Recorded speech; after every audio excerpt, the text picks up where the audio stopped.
I thought the will was a punishment. 30 days in her rotting mansion, no money, no help. Survive it, and I'd inherit her fortune. Fail, and everything went to my relatives. They smirked in the lawyer's office when the terms were read. My aunt whispered loud enough for me to hear, "He'll last a week, he's soft." They thought I was weak. They thought wrong. The first night, the house greeted me with silence. The wallpaper peeled like dead skin, the floors groaned, and the air stank of mildew and dust. Every corner whispered abandonment. I should have been scared. Instead, I was calculating. This wasn't punishment, it was a test, and my grandmother always loved her tests. The second night, I found her letters, hidden behind a false panel in the study, tied with a black ribbon. Her handwriting, sharp, elegant, unforgiving. This house will reveal the truth. Pay attention. Watch who comes for you. I didn't understand, not yet, but by the fourth night, I noticed the food I had rationed was disappearing faster than I ate it. At first, I blamed my hunger. Then I caught the sound of footsteps, faint after midnight. I waited in the dark, back against the wall, heart steady. A shadow slipped into the kitchen.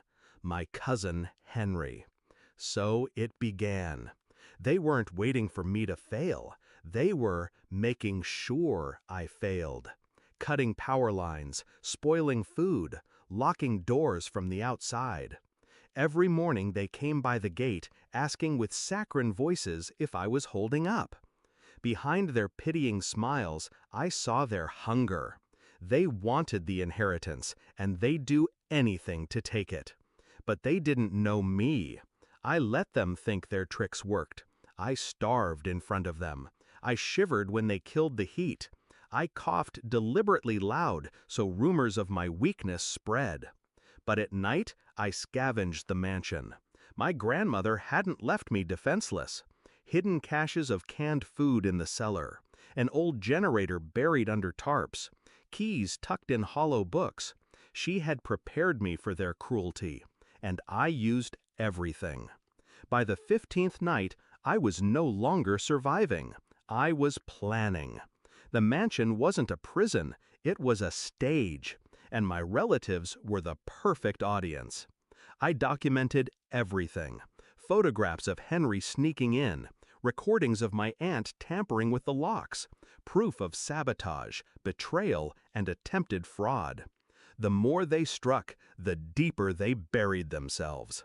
And I smiled in the dark, knowing exactly how this would end. Day 22, the storm came. The old roof leaked, and water flooded the hallways. My relatives arrived at the gate with umbrellas and smug looks, waiting for me to beg.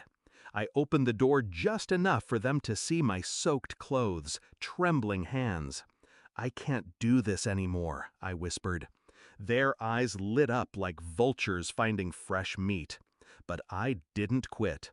I let them stew in anticipation, convinced my collapse was days away. Meanwhile, I prepared my finale.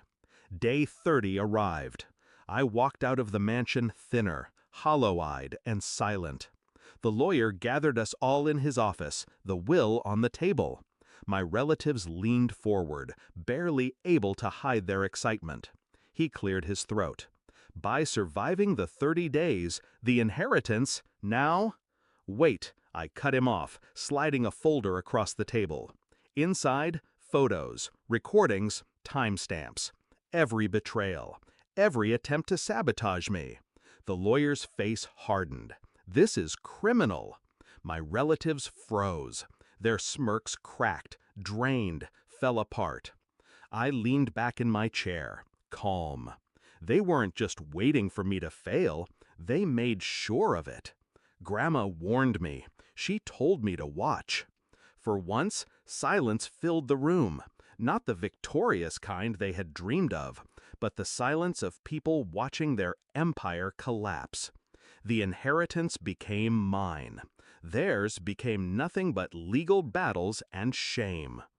Now, when I think back to that rotting mansion, I don't remember the mildew or the hunger. I remember control. I remember patience. And I remember the look on their faces when they realized I had turned their trap into my weapon. My grandmother's will wasn't a punishment. It was an invitation, and I accepted it completely.